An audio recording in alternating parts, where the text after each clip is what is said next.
¿Qué hay, banda? En esta ocasión les traigo un cuento de terror de Frank Belknap. Este autor fue un prolífico narrador y poeta estadounidense. Autor de literatura de terror, ciencia ficción y fantasía. Colaborador de la revista Weird Tales, con cientos de relatos, poemas y más de 25 novelas. A destacar de entre su obra las relacionadas con los mitos de Cthulhu.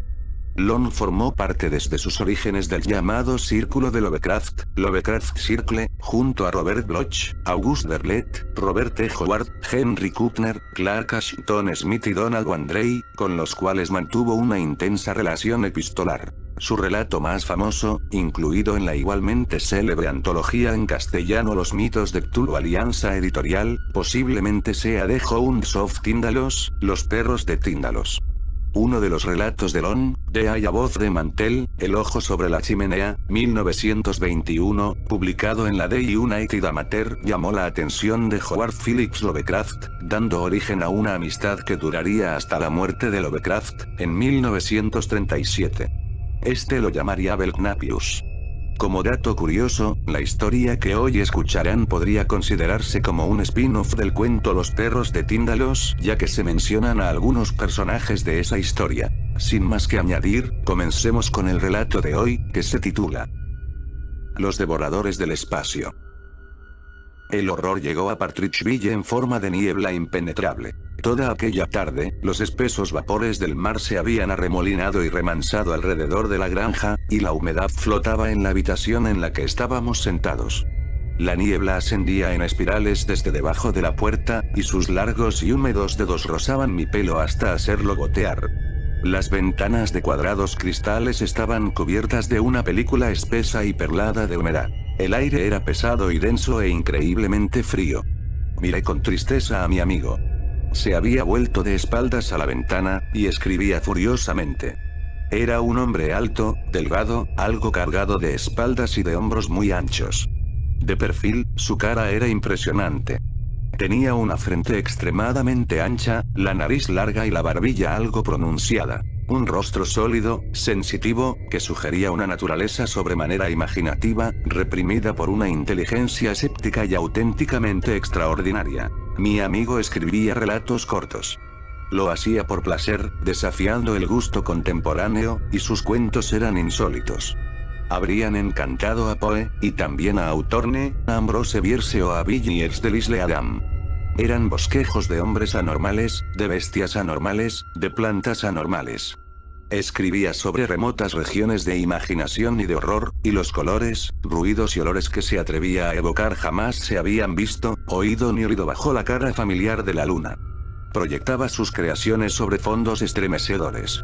Caminaban furtivas por entre los altos y solitarios bosques, subían a las agrestes montañas, bajaban vacilantes por las escalinatas de antiguas casas y andaban entre los bloques de los negros muelles corroídos. Uno de sus cuentos, La casa del gusano, había inducido a un joven estudiante de la Universidad Midwestern a buscar refugio en un enorme edificio de ladrillo, donde a todos pareció natural que se sentase en el suelo y gritase a voz en cuello: "Mi bien amada es más pura que todas las lilas entre las lilas del jardín de las lilas". Otro, Los corruptores, fue la causa de que recibiera 110 cartas indignadas de los lectores locales, cuando apareció en la Partridgeville Gazette. Estaba yo mirándole todavía, cuando dejó de escribir súbitamente y sacudió la cabeza. No puedo, dijo. Tendría que inventar un lenguaje nuevo. Y no obstante, puedo comprenderlo emocionalmente, intuitivamente, si quieres. Si al menos pudiese expresarlo en una frase, algo así como el extraño reptar de su espíritu descarnado. ¿Es algún nuevo horror?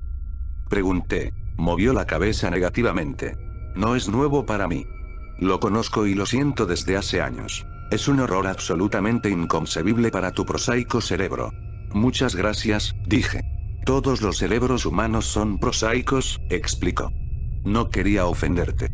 Son los sombríos terrores que acechan detrás y por encima de ellos, lo que es misterioso y espantoso. ¿Qué pueden saber nuestros pequeños cerebros de las vampiresas entidades que acaso acechan en dimensiones que están por encima de la nuestra, o más allá del universo de las estrellas? Ahora me miraba con fijeza. Pero no puedes creer sinceramente en semejantes tonterías. Exclamé. Por supuesto que no. Sacudió la cabeza y rió. Demasiado sabes que soy profundamente escéptico para creer en nada. He descrito meramente las reacciones de un poeta ante el universo. Si uno desea escribir historias espectrales y de verdad logra plasmar una sensación de horror, deberá creer en todo, y en cualquier cosa. Por cualquier cosa entiendo el horror que trasciende cualquier cosa, que es más terrible e imposible que nada. Debe creer que hay seres en el espacio exterior que pueden descender y cebarse en nosotros con una maldad capaz de destruirnos completamente, tanto corporal como espiritualmente. Pero ¿cómo podría describir esta monstruosidad del espacio exterior si no conoce su forma, tamaño y color? Es prácticamente imposible hacerlo. Eso es lo que yo he intentado, y he fracasado. Quizá algún día, pero entonces, dudo que pueda conseguirlo.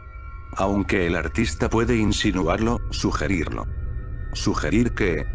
Pregunté, un poco desconcertado.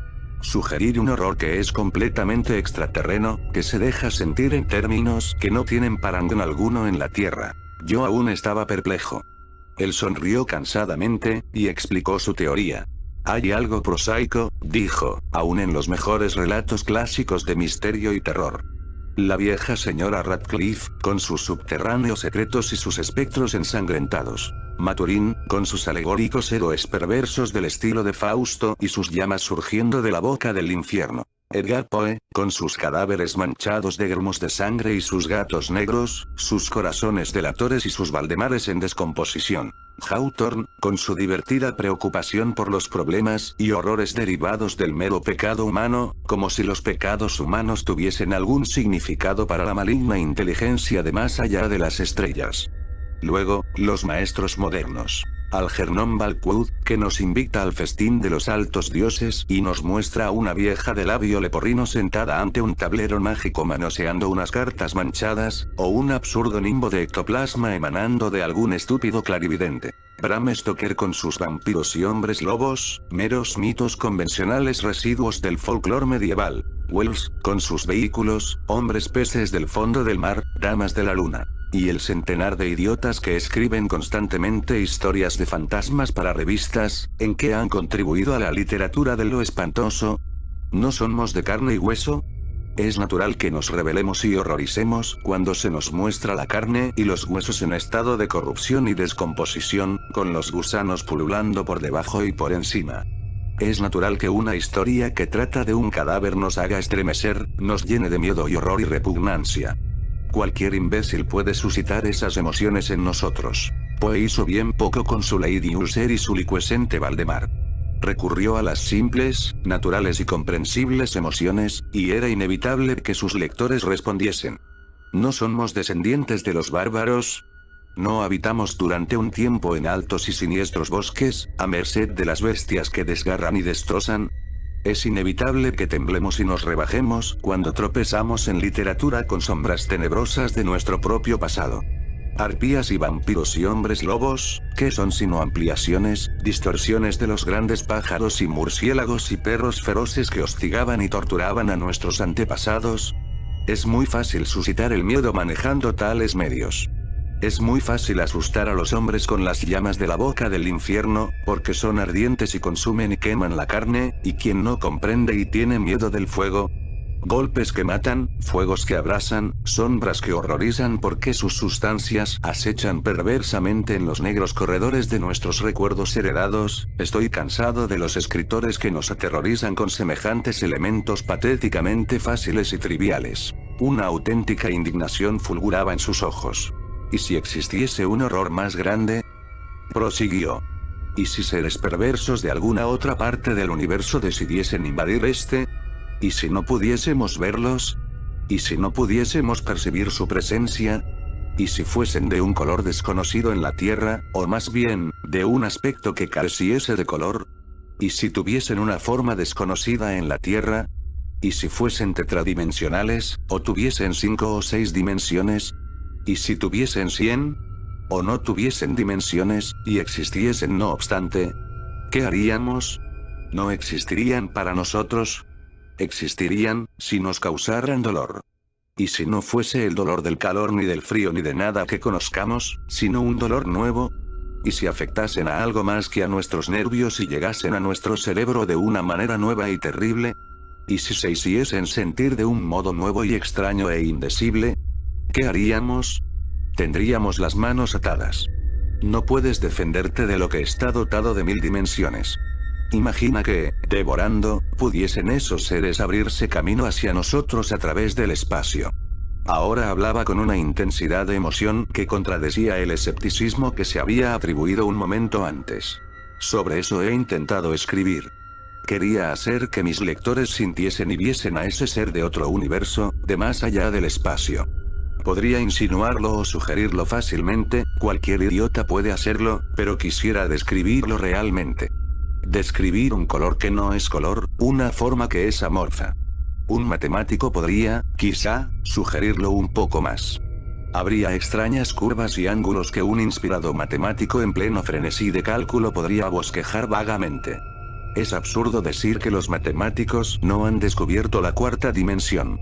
La han vislumbrado frecuentemente, se han acercado a menudo a ella, la han intuido infinidad de veces. Pero son incapaces de demostrarla. Conozco a un matemático que jura que vio una vez la sexta dimensión en una ascensión a los sublimes cielos de los cálculos diferenciales. Desgraciadamente, no soy matemático. Soy tan solo un pobre artista loco y creador, y el ser del espacio exterior se me escapa completamente. Alguien aporreó sonoramente la puerta. Crucé la habitación y retiré el cerrojo. ¿Qué desea? Pregunté. ¿Qué ocurre? Siento molestarle, Frank, dijo una voz familiar, pero tengo que hablar con alguien. Reconocí la cara flaca y blanca de mi más inmediato vecino, y me hice a un lado enseguida. Pase, dije. Pase, no faltaba más. Howard y yo hemos estado hablando de fantasmas, y los seres que hemos invocado no son del todo agradables. Tal vez pueda usted conjurarlos. Llamé fantasmas a los horrores de Howard porque no quería impresionar a mi vecino vulgar. Henry Wells era muy alto y corpulento, y al entrar en la habitación pareció introducir consigo una parte de la noche. Se derrumbó en un sofá y nos miró con ojos asustados. Howard abandonó la historia que había estado leyendo, se quitó y limpió las gafas, y arrugó el ceño. Era relativamente tolerante con mis bucólicos visitantes. Aguardó quizá un minuto, y luego empezamos los tres a hablar casi al mismo tiempo. ¡Qué noche más horrible! Espantosa, ¿verdad? Asiaga. Henry Wells arrugó el ceño. Esta noche, dijo, me ha ocurrido un curioso incidente. Iba con Hortense por Mulligan Wood. ¿Con Hortense? Interrumpió Howard. Su yegua, expliqué impaciente. Regresaba de Brewster, ¿no es así, Harry? De Brewster, sí, dijo. Marchaba entre los árboles, atento con 100 ojos a las luces deslumbrantes de los coches que surgían de la oscuridad y venían derechos hacia mí, y escuchaba las sirenas de la bahía roncar y gemir, cuando me cayó en la cabeza una cosa mojada. Va a llover, pensé, espero que no se me mojen las provisiones. Me volví para asegurarme de que iban bien cubiertas la mantequilla y la harina, y algo blando como una esponja se elevó del fondo del carro y me golpeó en la cara. Di una manotada y lo tomé entre los dedos. Me dio la sensación de que tenía en las manos una especie de gelatina. La apreté, y la cosa mojada se me escurrió muñeca abajo. El caso es que no estaba tan oscuro como para no verlo. Es extraña la claridad que encierra la niebla, parece hacer la noche más diáfana.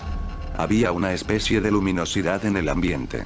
No sé, puede que no fuera la niebla, en definitiva. Los árboles parecían apartarse. Podía verlos recortados y claros. Como iba diciendo, miré aquello y ¿qué creerán ustedes que parecía? Pues parecía un trozo de hígado crudo. O sesos de vaca. Ahora que me paro a pensarlo, creo que se parecía más a unos sesos de vaca.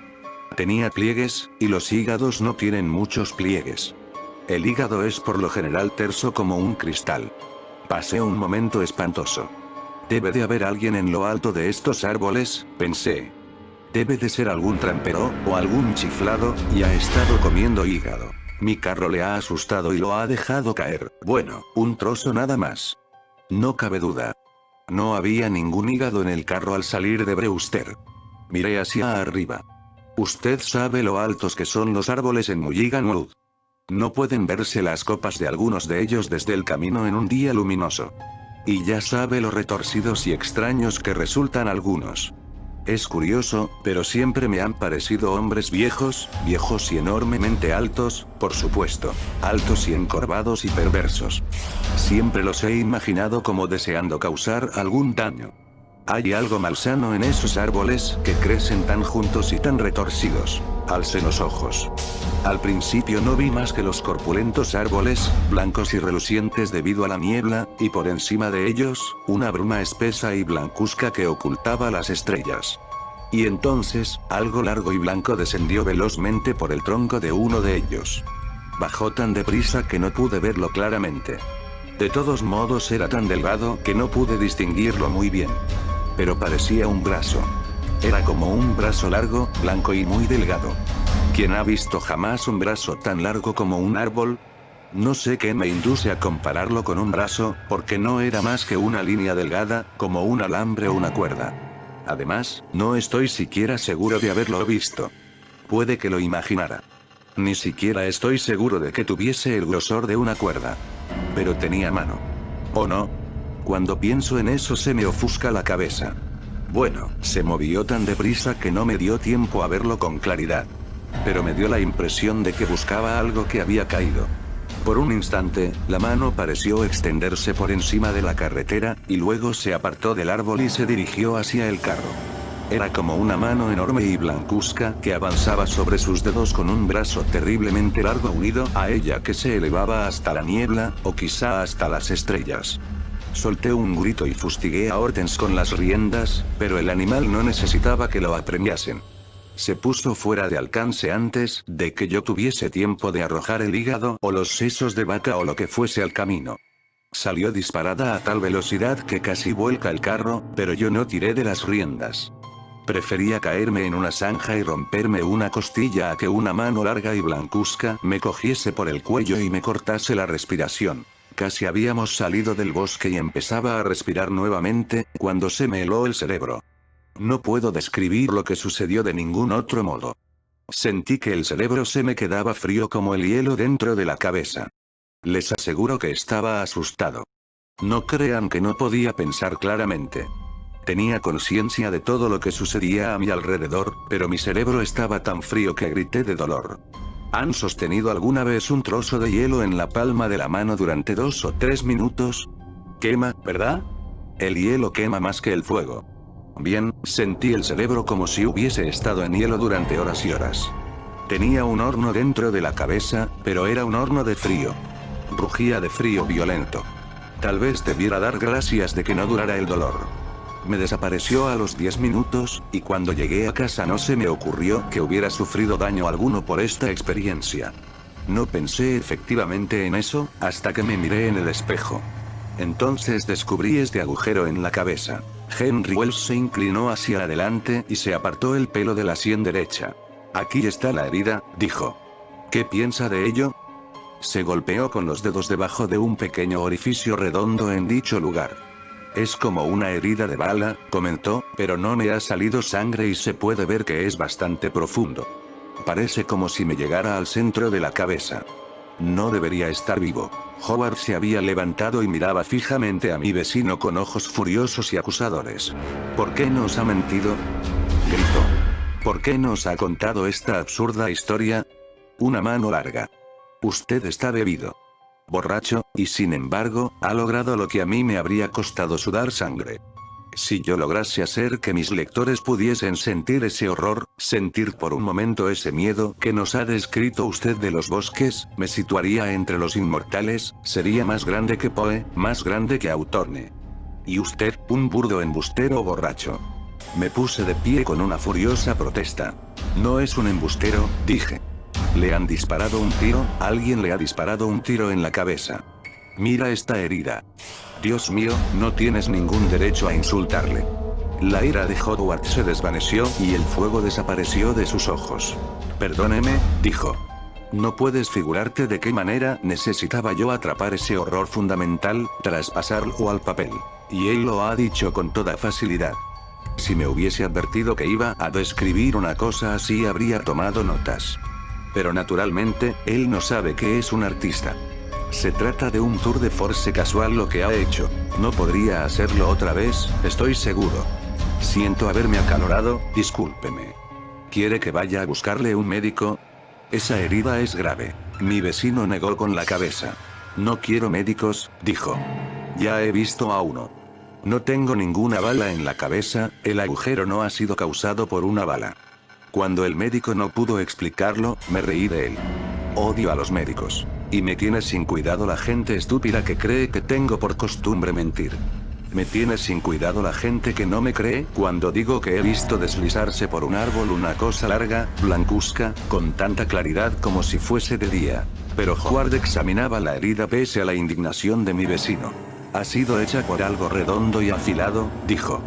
Es extraño, pero la carne no ha sido destrozada. Un cuchillo o una bala habría desgarrado la carne, habría dejado un borde destrozado. Asentí, y me incliné para examinar la herida, cuando Wells gritó, y se llevó las manos a la cabeza. Ah. Farfulló. Ha vuelto, el terrible, terrible frío. Howard le miró fijamente. No espere de mí que crea semejante tontería. Exclamó disgustado. Pero Wells siguió sujetándose la cabeza y danzando por la habitación en un delirio de agonía. No puedo soportarlo. Gritaba. Se me está congelando el cerebro. No es un frío normal. Oh, Dios. Es algo como no ha sentido nadie jamás. Muerde, abrasa, despedaza. Es como el ácido. Le puse una mano sobre el hombro y traté de apaciguarle, pero él me apartó y se dirigió hacia la puerta. Tengo que salir de aquí, exclamó. Ese ser necesita espacio. Mi cabeza no puede contenerlo. Necesita la noche, la inmensidad de la noche. Quiere revolcarse en la noche. Abrió la puerta y desapareció en la niebla. Howard se secó la frente con la manga de la chaqueta y se derrumbó en la silla. Loco, murmuró. Es un caso trágico de psicosis maníaco-depresiva. ¿Quién lo habría sospechado? La historia que nos ha contado no era en absoluto una invención consciente. Era simplemente un producto pesadillesco concebido por el cerebro de un lunático. Sí, dije. Pero ¿cómo explicas el agujero de su cabeza? Ah, eso. Howard se encogió. Probablemente lo tiene de siempre, a lo mejor es de nacimiento. Tonterías, dije. Ese hombre no tenía antes ningún agujero en la cabeza. Personalmente, creo que le han pegado un tiro. Deberíamos hacer algo. Necesita atención médica. Será mejor que telefonee al Dr. Smith. Es inútil intervenir, dijo Howard. Ese agujero no ha sido causado por una bala. Te aconsejo que lo olvides hasta mañana. Su locura puede ser temporal. Puede que se le pase, y entonces nos reprocharía el habernos entremetido. Si mañana se encuentra todavía emocionalmente trastornado, si vuelve otra vez e intenta armar jaleo, puedes dar parte a las autoridades correspondientes. ¿Se ha comportado de modo extraño con anterioridad? No, dije. Siempre ha estado completamente sano. Creo que seguiré tu consejo y esperaré. Pero quisiera poder explicarme el agujero de la cabeza. La historia que ha contado me interesa más, dijo Howard. Voy a escribirla antes de que se me olvide. Por supuesto, no seré capaz de hacer que el horror resulte tan real como él, pero quizá pueda reflejar un poco la impresión de extrañeza y fascinación. Desenroscó el capuchón de su estilográfica y empezó a rellenar una cuartilla con extrañas frases. Sentí un escalofrío y cerré la puerta. Durante varios minutos, no se oyó otro ruido en la habitación que el del garabateo de su pluma al correr por el papel. Durante varios minutos hubo silencio, y luego, empezaron los alaridos. ¿O eran gemidos? Los oímos a través de la puerta cerrada, por encima del ulular de las sirenas, y el oleaje de la playa de Michigan. Los oímos por encima de 1.000.000 de ruidos de la noche que nos habían horrorizado y deprimido, mientras estuvimos sentados charlando en la casa solitaria y envuelta por la niebla. Y los oímos tan claramente que por un momento creímos que provenían de muy cerca de la casa. Hasta que no los escuchamos una y otra vez, prolongados, taladrantes gemidos, no descubrimos una calidad de lejanía. Poco a poco, nos fuimos dando cuenta de que provenían de muy lejos, quizá del bosque de Michigan. Es un alma en pena, murmuró Howard. Una pobre alma condenada, en las garras del horror del que te he hablado, el horror que yo he conocido y sentido durante años. Se puso en pie inquieto. Sus ojos centelleaban y respiraba agitadamente. Le tomé por los hombros y lo sacudí. No deberías proyectarte en tus historias de esa manera, exclamé. Probablemente es algún desdichado que se encuentra en apuros. No sé qué habrá pasado. Puede que haya naufragado algún barco. Voy a ponerme un chubasquero y averiguar qué ocurre. Me parece que nos necesitan. Puede que nos necesiten, repitió Howard lentamente. Puede que nos necesiten de verdad. No se quedarán satisfechos con una simple víctima. Pienso en el gran viaje a través del espacio, la sed y el hambre que deben de haber pasado. Es absurdo imaginar que se contentarán con una simple víctima. Luego, de pronto, le sobrevino un cambio. Se apagó la luz de sus ojos y su voz perdió su vibración. Se estremeció. Perdóname, dijo. Tengo miedo de que pienses que estoy tan loco como el patán que ha estado aquí hace unos minutos. Pero no puedo por menos de identificarme con mis personajes cuando escribo. He descrito algo tremendamente perverso, y esos alaridos, bueno, son exactamente como los que daría un hombre sí. Comprendo, le interrumpí, pero no tengo tiempo para hablar de eso ahora. Hay un pobre hombre allá, señalé vagamente hacia la puerta, sin duda en apuros. Está tratando de liberarse de algo, no sé de qué. Tenemos que ayudarle. Por supuesto, accedió él, y me siguió a la cocina. Sin decir palabra, bajé, cogí un chubasquero y se lo tendí. Le di también un gran sombrero de hule. Póntelos lo más pronto que puedas, dije. Ese hombre debe de necesitar ayuda desesperadamente. Había tomado yo mi propio chubasquero de la percha y forcejeaba para meter los brazos en sus pegajosas mangas. Un momento después, nos abríamos paso a través de la niebla. La niebla parecía un ser vivo. Sus largos dedos nos alcanzaban y abofeteaban incesantemente en la cara. Se enroscaba alrededor de nuestros cuerpos y se elevaba en enormes espirales grisáceas desde lo alto de nuestras cabezas. Retrocedía ante nosotros, y de pronto se precipitaba sobre nosotros y nos envolvía. A lo lejos, confusamente, vimos las luces de unas cuantas granjas solitarias. Detrás de nosotros, palpitaba el mar y las sirenas emitían un ulular continuo y lúgubre. El cuello del chubasquero de Howard estaba levantado por encima de las orejas, y la humedad goteaba de su larga nariz. Había una torva decisión en sus ojos, y tenía la mandíbula apretada. Caminamos durante largo rato en silencio, sin decir palabra, hasta que nos aproximamos al bosque de Mulligan. Si es preciso, dijo, entraremos en el bosque. No hay razón para que no entremos, dije. No es un bosque muy grande. ¿Podría salir uno rápidamente? ¿Podría salir enseguida? Sí. Dios mío. ¿Has oído eso? Los gritos habían aumentado horriblemente. Ese está sufriendo, dijo Howard. Está sufriendo terriblemente. ¿Crees que puede ser tu amigo el chiflado? Había formulado una pregunta que me había estado haciendo yo mismo desde hacía un rato. Es posible, dije. Pero tenemos que intervenir, si está loco. Me habría gustado traer a algunos vecinos con nosotros. ¿Y por qué, en nombre del cielo, no lo has hecho? Exclamó Howard. Puede que haga falta una docena de hombres para sujetarlo. No apartaba la vista de los altos árboles que se elevaban ante nosotros, y no creo que dedicara a Henry Wells un solo pensamiento. Ese es el bosque de Mulligan, dije. Tragué saliva. No es muy grande, añadí estúpidamente. Oh, Dios mío. De la niebla nos llegó el sonido de una voz en la última extremidad del dolor. Me están devorando el cerebro. Oh, Dios mío. Yo estaba en ese momento mortalmente asustado, a punto de volverme tan loco como el hombre del bosque. Agarré el brazo de Howard. Vámonos, grité. Vámonos inmediatamente. Sería una insensatez entrar. Aquí no vamos a encontrar sino la locura y el sufrimiento y quizá la muerte. Puede ser, dijo Howard, pero vamos a entrar. Su rostro estaba ceniciento bajo el gran sombrero goteante, y sus ojos eran dos delgadas rendijas azules. Muy bien, dije de mala gana.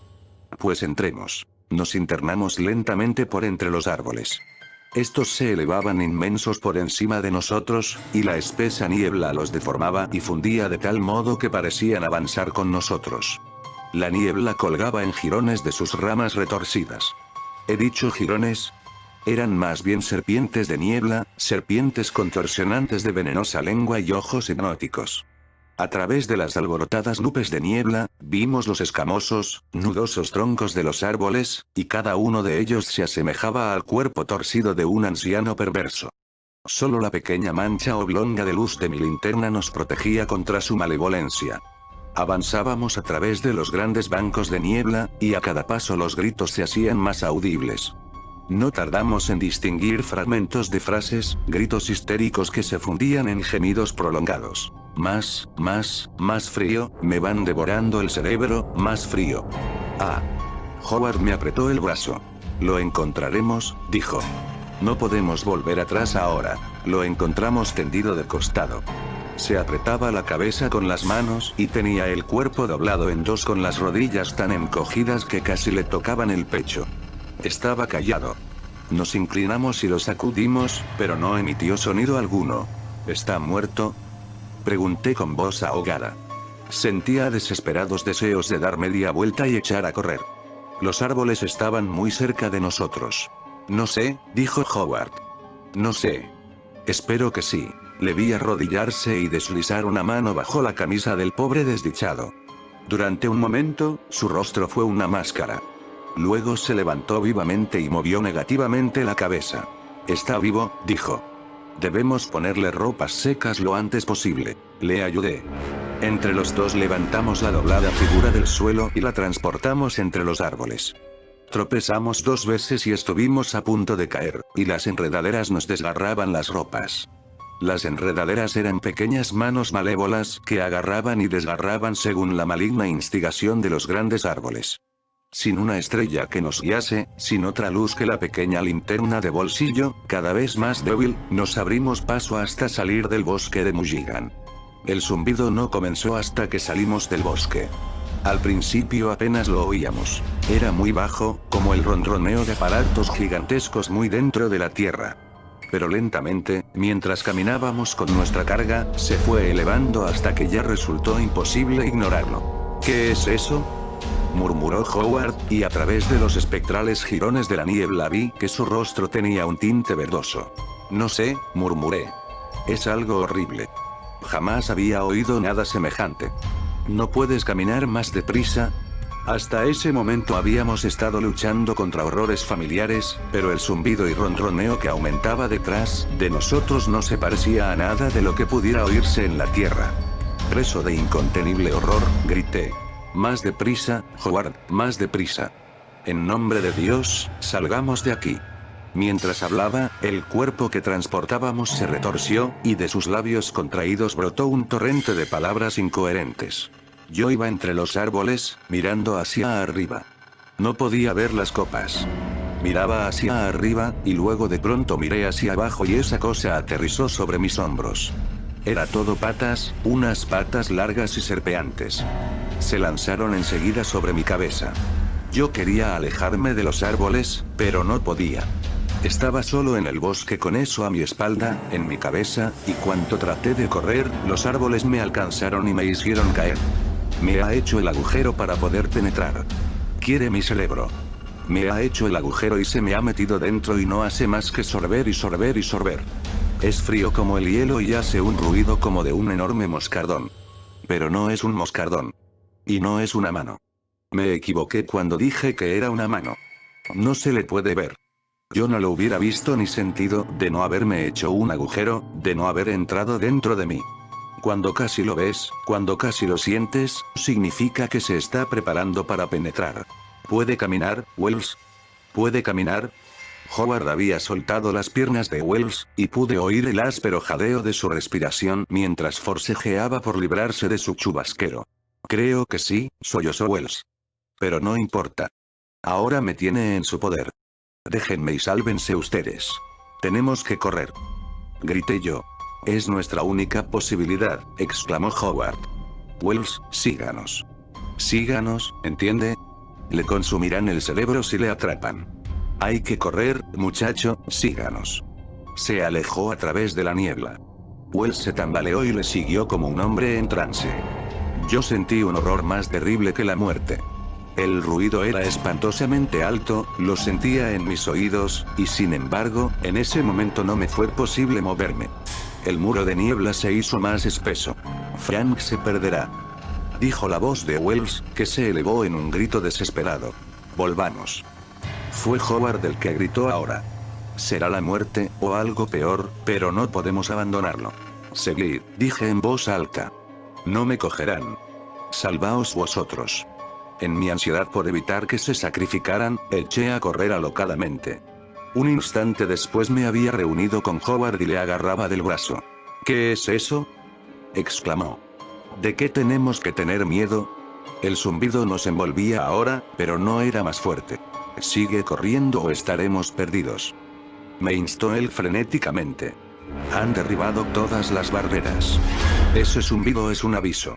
Nosotros somos sensitivos, hemos sido advertidos, pero si aumenta estaremos perdidos. Ellos son fuertes cerca del bosque de Mulligan. Es aquí donde se han hecho sentir. Están tanteando ahora, abriéndose camino. Más tarde, cuando hayan aprendido, se extenderán. Si pudiésemos llegar a la granja. Llegaremos. Grité, mientras me abría paso a manotazos entre la niebla. El cielo nos ayude si no podemos. Gimió Howard. Iba sin su chubasquero, y su camisa empapada se pegaba trágicamente a su cuerpo flaco. Avanzaba en la negrura a largas y furiosas zancadas. Muy delante de nosotros oímos los alaridos de Henry Wells. Las sirenas gemían incesantemente, e incesantemente, la niebla se enroscaba en torno a nosotros y nos envolvía. Y el zumbido continuaba. Parecía increíble que pudiésemos encontrar el camino de la granja en la negrura. Pero lo logramos, y entramos precipitadamente en ella dando gritos de alegría. «Cierra la puerta», exclamó Howard. Cerré la puerta. «Aquí estamos a salvo, creo», dijo. «Aún no han alcanzado la granja. ¿Qué le habrá ocurrido a Wells?», pregunté sin aliento, y entonces vi las huellas mojadas que conducían a la cocina. Howard las vio también. Sus ojos brillaron momentáneamente de alivio. «Me alegra ver que está a salvo», murmuró. Temía por él. Luego su rostro se ensombreció. La cocina estaba a oscuras, y ningún ruido salía de allí. Sin decir palabra, Howard cruzó la habitación y se internó en la oscuridad del otro lado. Yo me dejé caer en una silla, me enjugué el agua de los ojos y me eché hacia atrás el pelo que me había caído en mojados mechones sobre la cara. Permanecí sentado un momento, respirando agitadamente, y cuando la puerta crujió, sentí un escalofrío. Pero enseguida recordé lo que había dicho Howard. Aquí estamos a salvo, creo. Aún no han alcanzado la granja. En cierto modo, yo confiaba en Howard. Él se daba cuenta de que nos amenazaba un nuevo y desconocido horror, y de alguna oscura manera había captado sus limitaciones. Confieso, sin embargo, que cuando oí los gritos de la cocina mi fe en mi amigo se tambaleó ligeramente. Oí gruñidos como no creo que hayan brotado jamás de una garganta humana, y la voz de Howard se elevó en una violenta reconvención. «Apártese. ¿Está usted completamente loco? Nosotros le hemos salvado. No, por favor, deje mi pierna». Ah. Al ver a Howard entrar tambaleante en la habitación, corrí hacia él y le cogí en brazos. Estaba cubierto de sangre de pies a cabeza y su rostro era de color ceniza. «Se ha vuelto loco, furioso», gimió. «Va a cuatro patas como un perro. Se me ha lanzado encima y casi me mata. He logrado zafarme de él, pero me ha dado un terrible mordisco. Le he pegado en la cara, le he dejado inconsciente. Puede que lo haya matado. Es un animal, tenía que defenderme». Deposité a Howard en el sofá y me arrodillé a su lado, pero él rechazó mi ayuda. «No te preocupes por mí», me instó. «Coge una cuerda, rápido, y átalo. Si vuelve en sí tendremos que luchar para defender nuestras vidas». Lo que siguió fue una pesadilla. Recuerdo vagamente que entré en la cocina con una cuerda y até al pobre Wells a una silla. Luego lavé y vendé las heridas de Howard, y encendí un fuego en la chimenea. Recuerdo también que telefoneé pidiendo un médico. Pero los incidentes se confunden en mi memoria, y no tengo una noción clara de nada, hasta la llegada de un hombre alto y grave, de ojos afables y simpáticos, cuya presencia resultaba tan sedante como un narcótico. Examinó a Howard, asintió con la cabeza, y explicó que las heridas no eran graves. Después examinó a Wells, pero no asintió. Luego dijo lentamente: «Sus pupilas no responden a la luz. Será necesario operarle inmediatamente. Con franqueza, no creo que podamos salvarle. Esa herida de la cabeza, doctor, dije, ¿ha sido hecha por una bala? El médico arrugó el ceño. Me tiene perplejo, dijo.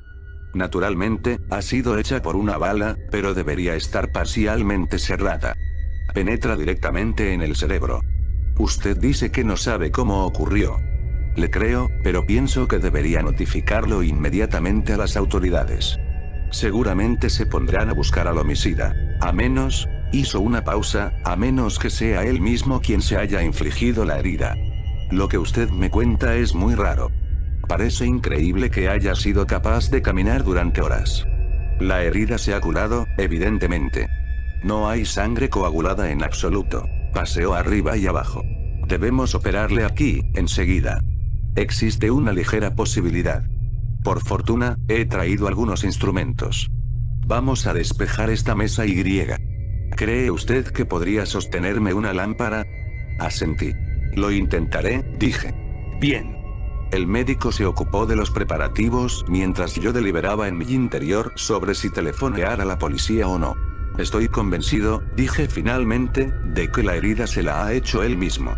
Wells se comportaba de un modo muy extraño. Si usted no tiene inconveniente, doctor. ¿Sí? Guardaremos silencio sobre este asunto hasta después de la operación. Si Wells vive, no habrá necesidad de involucrar al pobre hombre en una investigación policial. El doctor asintió. Muy bien, dijo. Le operaremos primero y decidiremos después. Howard se rió en silencio desde el lecho. La policía, dijo en tono de burla. ¿De qué serviría que corriese detrás de esos seres del bosque de Mulligan? Había un acento irónico y siniestro en su risa que me turbó. Los horrores que habíamos conocido en la niebla parecían absurdos e imposibles ante la fría y científica presencia del Dr. Smith, y no quise acordarme de ellos. El doctor se apartó de sus instrumentos y me susurró al oído. Su amigo tiene un poco de fiebre, y parece que delira. Tráigame un vaso de agua y le prepararé un sedante. Corrí a buscar el vaso, y un momento después Howard dormía profundamente. Tome, dijo el doctor al darme la lámpara. Debe sostenerla firmemente, y enfocarla según le diga yo. La blanca e inconsciente forma de Henry Wells yacía sobre la mesa que el doctor y yo habíamos despejado, y temblé de pies a cabeza al pensar en el panorama que tenía delante. Tendría que estar presente y contemplar el cerebro vivo de mi pobre amigo cuando el doctor lo dejara implacablemente al descubierto. Con dedos rápidos y experimentados, el doctor administró el anestésico. Yo me sentía oprimido por una espantosa sensación de que estábamos cometiendo un crimen, de que Henry Wells habría rechazado violentamente la operación, de que habría preferido morir. Es espantoso mutilar el cerebro de un hombre. Y no obstante, sabía que la decisión del doctor estaba por encima de todo reproche, y que la ética de su profesión le exigía operar. Ya estamos preparados, dijo el doctor Smith. Baje la lámpara. Ahora tenga cuidado. Vi moverse el bisturí entre sus dedos hábiles y competentes. Estuve mirando un momento, y luego volví la cabeza. Lo que capté en una fugaz mirada me puso enfermo y me mareó. Puede que fuese la imaginación, pero en el instante de fijar los ojos en la pared, tuve la impresión de que el doctor estaba a punto de desvanecerse. No pronunció sonido alguno, pero estaba casi seguro de que había hecho un horrible descubrimiento. Baje la lámpara, dijo. Su voz fue ronca y pareció provenir de lo más profundo de su garganta. Bajé la lámpara unos centímetros sin volver la cabeza. Esperé un reproche suyo, una maldición quizá, pero permaneció tan callado como el hombre que yacía en la mesa. Sabía, sin embargo, que sus dedos seguían trabajando, pues los oía moverse. Podía escuchar sus manos ágiles y veloces en torno a la cabeza de Henry Wells. De pronto, tuve conciencia de que mi mano temblaba. Tenía ganas de dejar caer la lámpara. Sentía que no podía sostenerla más. ¿Está terminando ya?, murmuré con desesperación. Sostenga esa lámpara con firmeza, me ordenó el doctor. Si mueve la lámpara otra vez, no podré terminar de coser. Me importa un bledo que me ahorquen. No soy curador de demonios. Yo no sabía qué hacer. Apenas podía sostener la lámpara, y la amenaza del doctor me horrorizó. Haga todo lo que esté de su parte, insté histéricamente.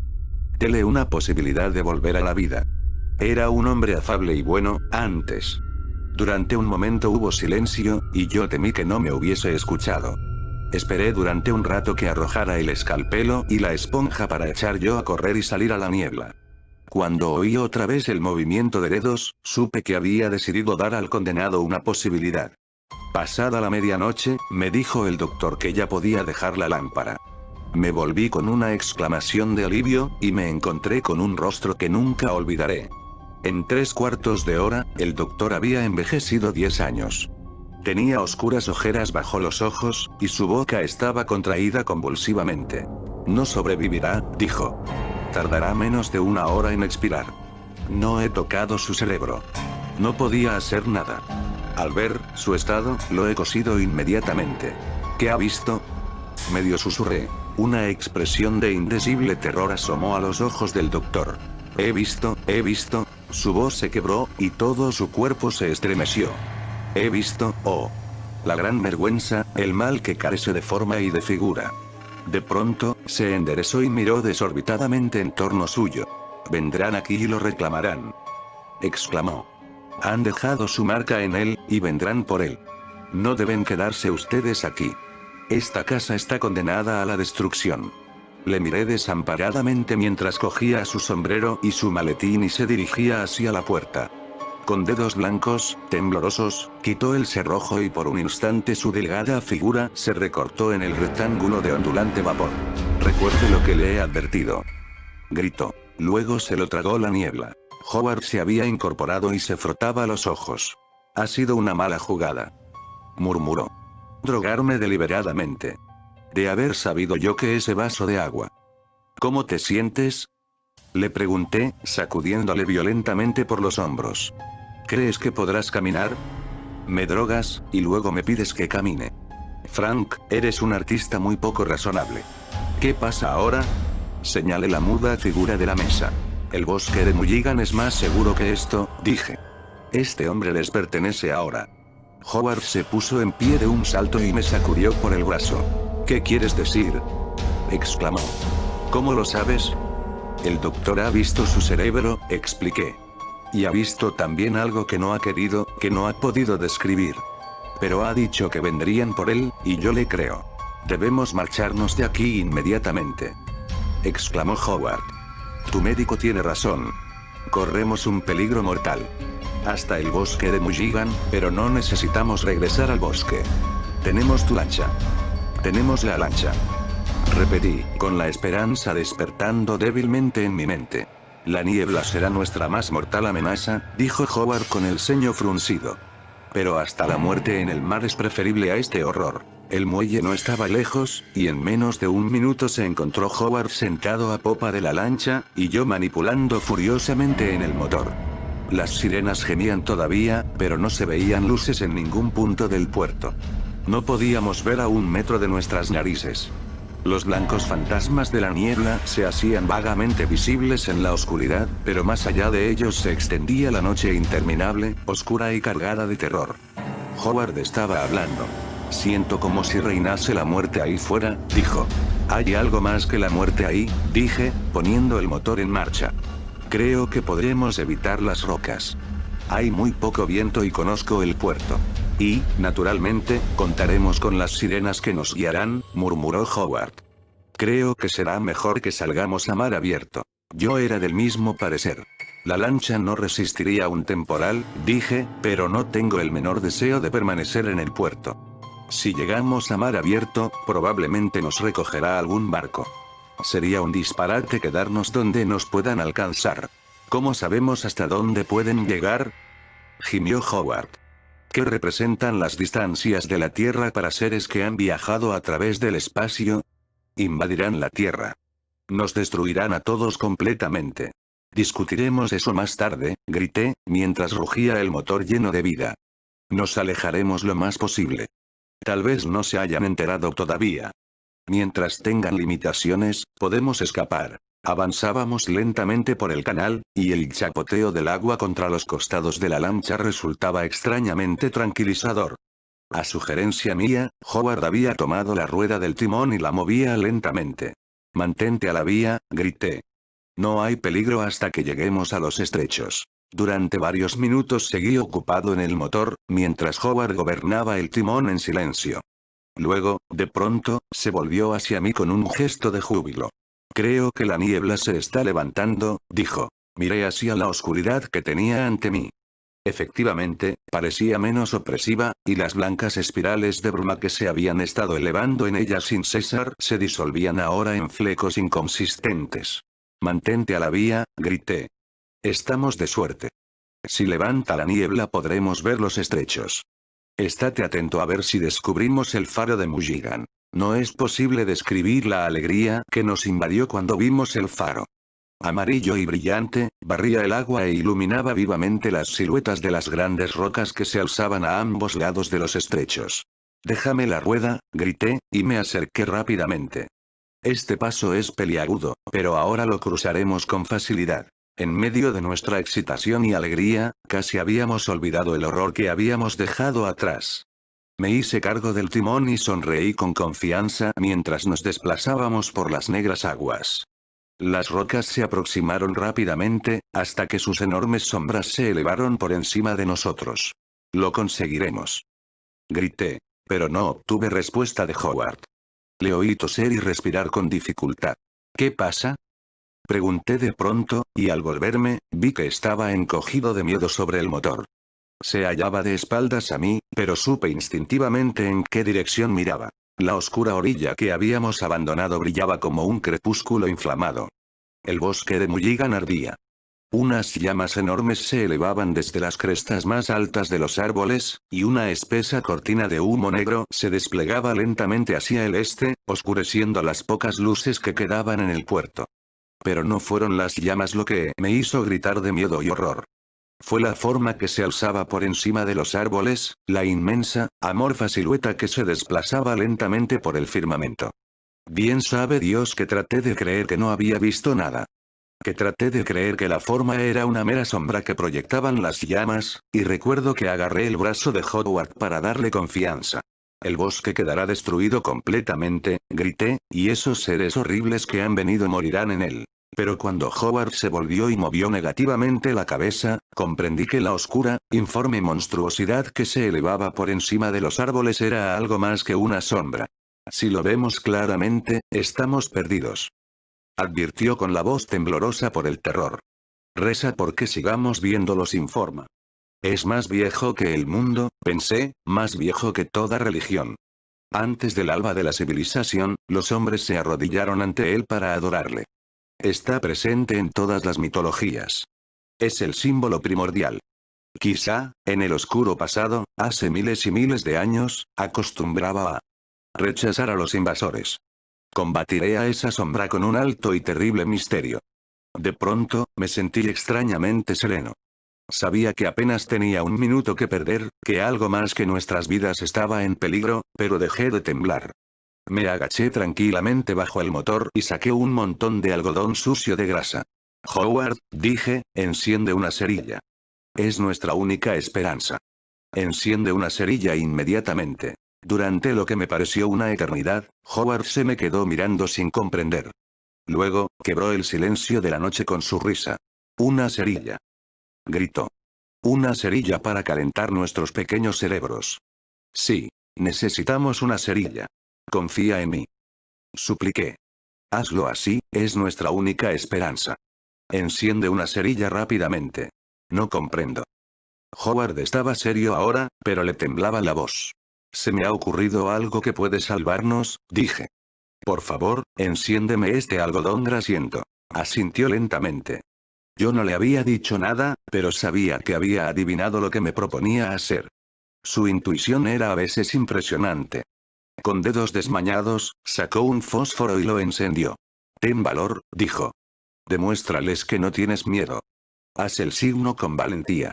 Cuando se prendió el algodón, la forma que se extendía sobre los árboles cobró espantosa claridad. Alcé el algodón en llamas y lo crucé en línea recta por delante de mi cuerpo desde mi hombro izquierdo al derecho.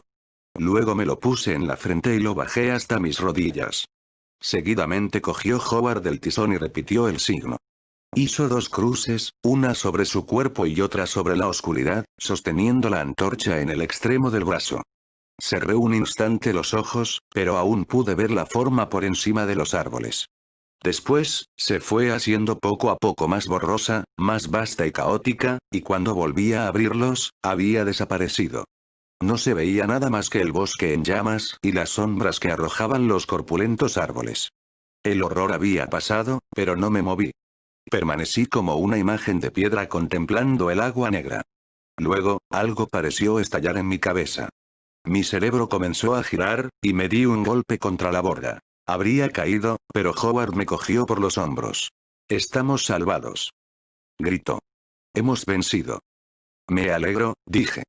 Pero estaba demasiado exhausto para alegrarme realmente. Mis piernas cedieron y mi cabeza cayó hacia adelante. Todas las visiones y ruidos de la tierra se sumieron en una piadosa negrura. Howard estaba escribiendo cuando entré en la habitación. ¿Cómo va la historia? Pregunté. Por un momento, ignoró mi pregunta. Luego, lentamente, se volvió y me miró de frente. Tenía los ojos hundidos, y su palidez era alarmante. No va bien, dijo finalmente. No me acaba de gustar. Hay facetas que todavía se me escapan. No he logrado plasmar todo el horror de ese ser del bosque de Mulligan. Me senté y encendí un cigarrillo. Quiero que me expliques ese horror, dije. Hace semanas que estoy esperando que hables. Sé que hay algunas cosas que me ocultas. ¿Qué fue aquella cosa húmeda y esponjosa que le cayó en la cabeza a Wells en el bosque? ¿Por qué oímos un zumbido cuando huíamos en la niebla? ¿Qué significaba la forma que vimos por encima de los árboles? ¿Y por qué, en nombre del cielo, no se extendió el horror a través de la noche como temíamos? ¿Qué lo detuvo? Howard, ¿qué crees que le sucedió realmente al cerebro de Wells? ¿Ardió su cuerpo con la casa, o lo reclamaron? ¿Y el otro cuerpo que encontraron en el bosque de Mulligan, aquel horror flaco y ennegrecido de cabeza acribillada, cómo lo explicas?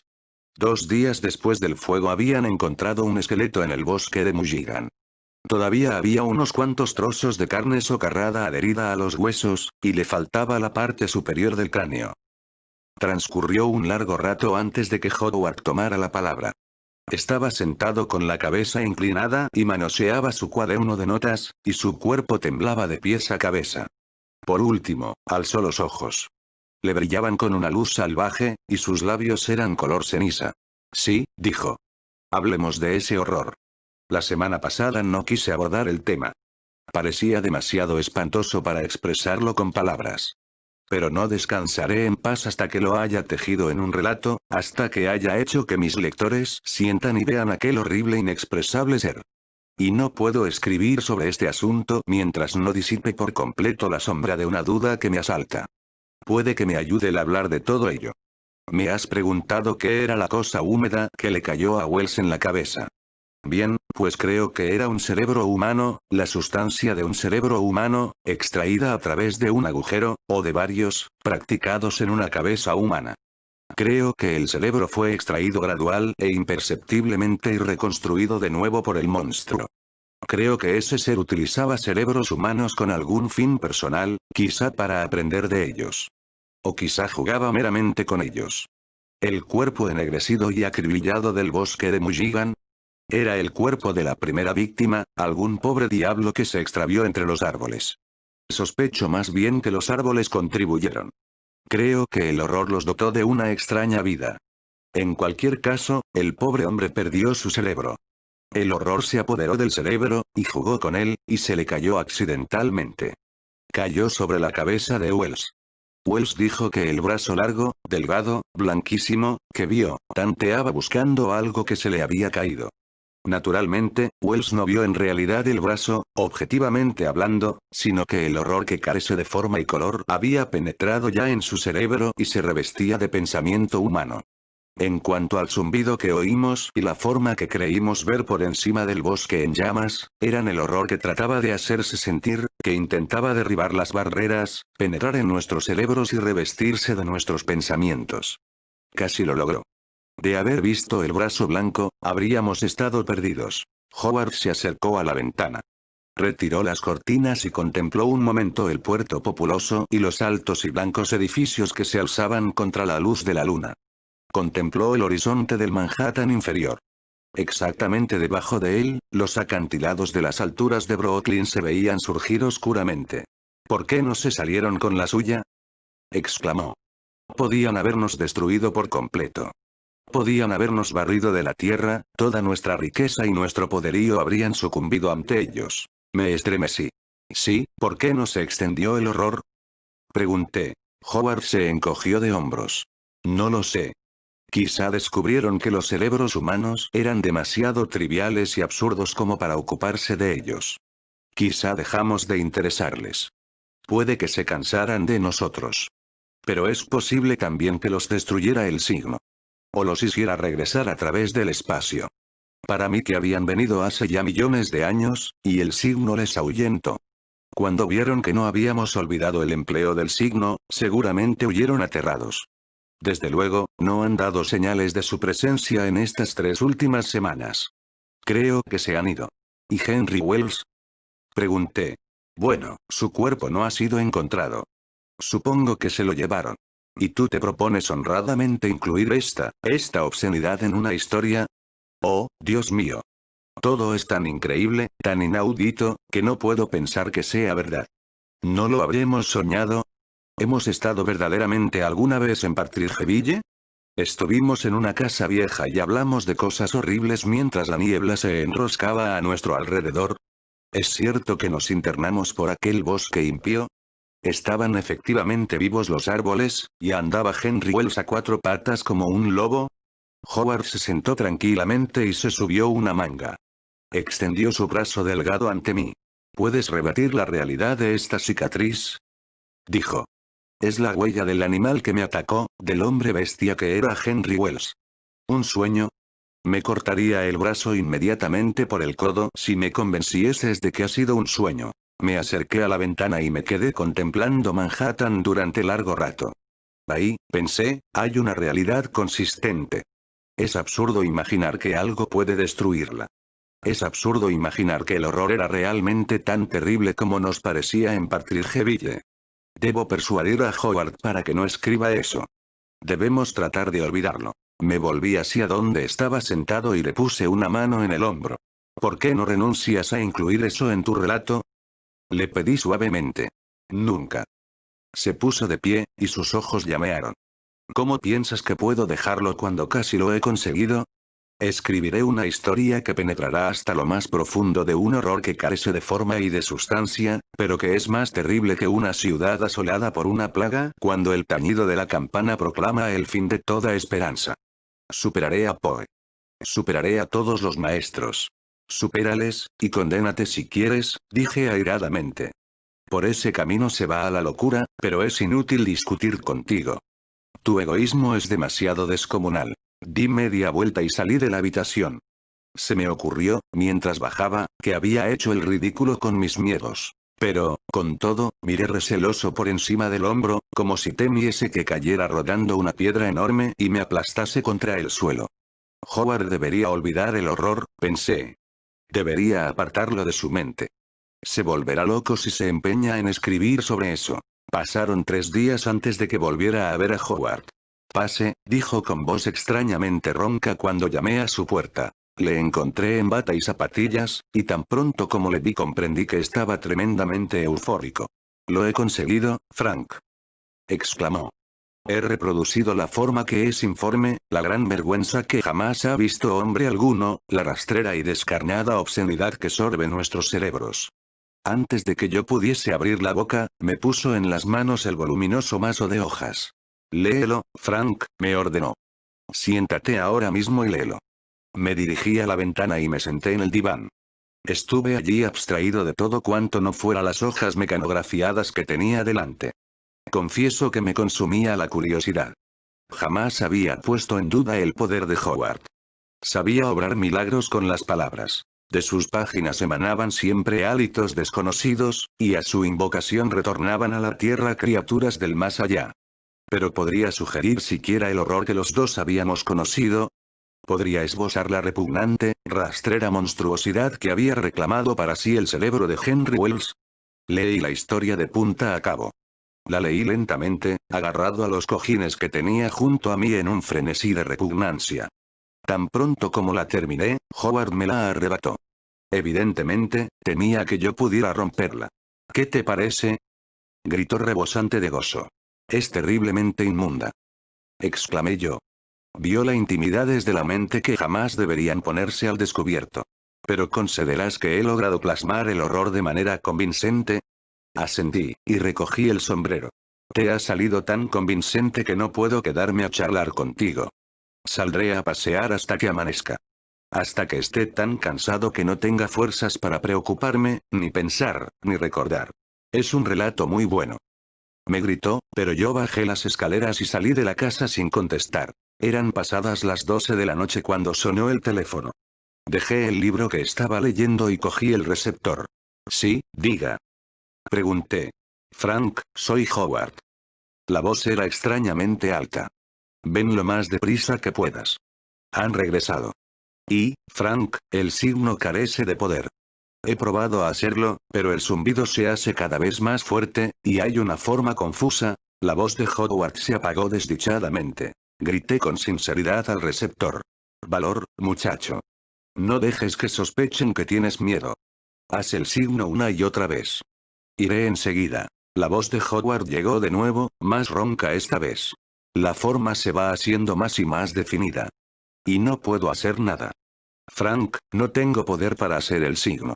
He perdido todo derecho a la protección del signo. Me he convertido en un sacerdote del diablo. Esa historia, no debía haberla escrito jamás. Demuéstrales que no tienes miedo, grité. Lo intentaré. Lo intentaré. Ah, Dios mío. La forma está. No esperé a escuchar más.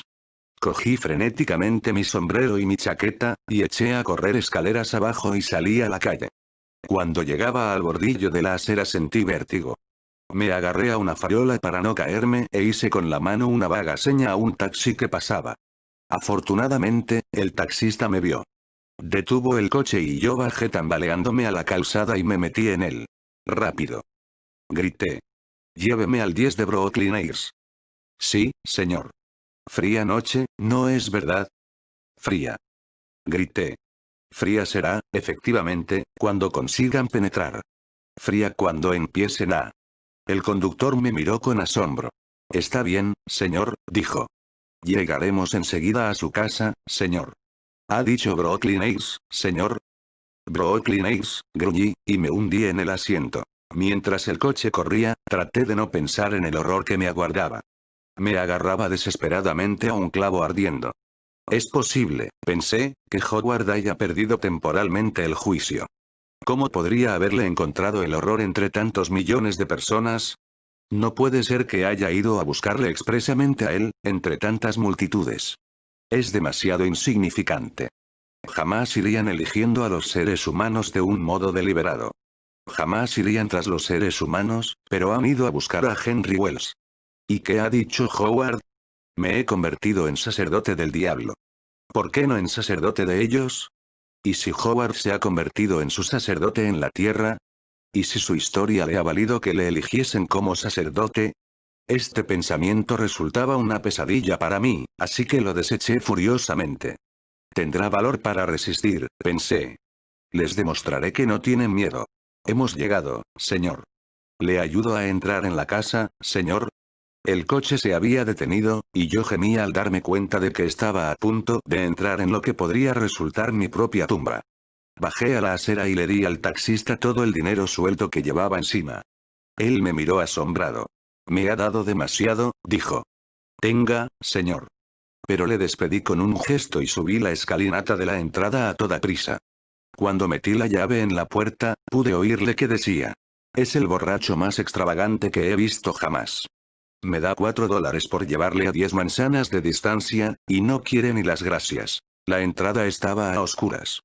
Me detuve al pie de la escalera y grité. Estoy aquí, Howard. ¿Puedes bajar? No hubo respuesta. Aguardé quizá unos 10 minutos, pero no se oía ruido alguno en la habitación de arriba. Voy a subir. Grité con desesperación, y empecé a subir las escaleras. Temblaba de pies a cabeza. Le han cogido, pensé. He llegado demasiado tarde. Quizás sea mejor que no, gran Dios. ¿Qué ha sido eso? Estaba indeciblemente aterrado. Los ruidos de la habitación de arriba eran inequívocos, alguien suplicaba y gritaba en la agonía. ¿Era la voz de Howard? Capté confusamente algunas palabras. Reptando, uff. Reptando, uff. Oh, ten piedad. Frío y claro. Reptando, uff. Dios del cielo. Llegué al rellano, y cuando las súplicas se elevaron en roncos alaridos caí de rodillas, e hice sobre mi cuerpo y sobre la pared que tenía a mi lado la señal. Hice el signo original que nos había salvado en el bosque de Mulligan, pero esta vez la hice imperfectamente, no con fuego, sino con dedos que temblaban y se agarraban a mi ropa, sin valor ni esperanza, confusamente, con la convicción de que nada podría salvarme. Y entonces me levanté rápidamente y acabé de subir las escaleras. Todo lo que pedía era que se apoderase de mí rápidamente, que mis sufrimientos fuesen breves bajo las estrellas. La puerta de la habitación de Howard estaba entornada. Con un tremendo esfuerzo, alargué la mano y cogí el pomo. Lentamente, hice girar la puerta hacia adentro. Durante un instante no vi nada, sino la forma inmóvil de Howard en el suelo. Estaba de espaldas. Tenía las rodillas levantadas y se había llevado una mano a la cara con la palma hacia afuera, como para tapar una visión atroz. Al entrar en la habitación, reduje mi campo visual y intencionadamente bajando los ojos. Solo vi el suelo y la parte inferior de la estancia. No quise levantar la vista. La había bajado como medida de protección, por temor a lo que pudiese haber en la habitación. No quería levantar la vista, pero allí dentro había poderes, que actuaron en ese momento, a los que no me fue posible resistir. Sabía que si miraba de frente, el horror podría destruirme, pero no tenía elección. Lenta, dolorosamente, alcé los ojos y miré de frente la habitación. Habría sido preferible, creo, haberme arrojado inmediatamente y haberme entregado a la monstruosidad que se alzaba en el centro. La visión de esa terrible forma oscuramente velada se interpondrá entre mí y los placeres del mundo mientras viva. Desde el techo al suelo flotaba e irradiaba una luz cegadora. Y atravesadas por las extremidades que giraban a un lado y a otro, estaban las páginas de la historia de Howard. En el centro de la habitación, entre el techo y el suelo, giraban las páginas, y la luz iba quemando las hojas y los dardos espirales y descendentes penetraban en el cerebro de mi pobre amigo. La luz fluía en una continua corriente hacia el interior de su cabeza, y arriba, el señor de la luz se movía con el lento balanceo de toda su magnitud. Solté un grito y me tapé los ojos con las manos, pero el señor siguió moviéndose, adelante y atrás, adelante y atrás. Y siguió irradiando su luz hacia el cerebro de mi amigo. Y entonces brotó de la boca del señor el más espantoso sonido, yo había olvidado el signo que había hecho 3 veces abajo en la oscuridad. Había olvidado el inmenso y terrible misterio ante el cual son impotentes todos los invasores. Pero cuando lo vi formarse en la habitación, adquirir de manera inmaculada una configuración, con una terrible integridad por encima de la luz, supe que estaba salvado. Sollocé y caí de rodillas. La luz disminuyó, y el señor se contrajo ante mis ojos. Y entonces, desde los muros, desde el techo, desde el suelo, brotaron llamas. Una llama blanca y pura que consumía, que devoraba y destruía para siempre. Pero mi amigo había muerto.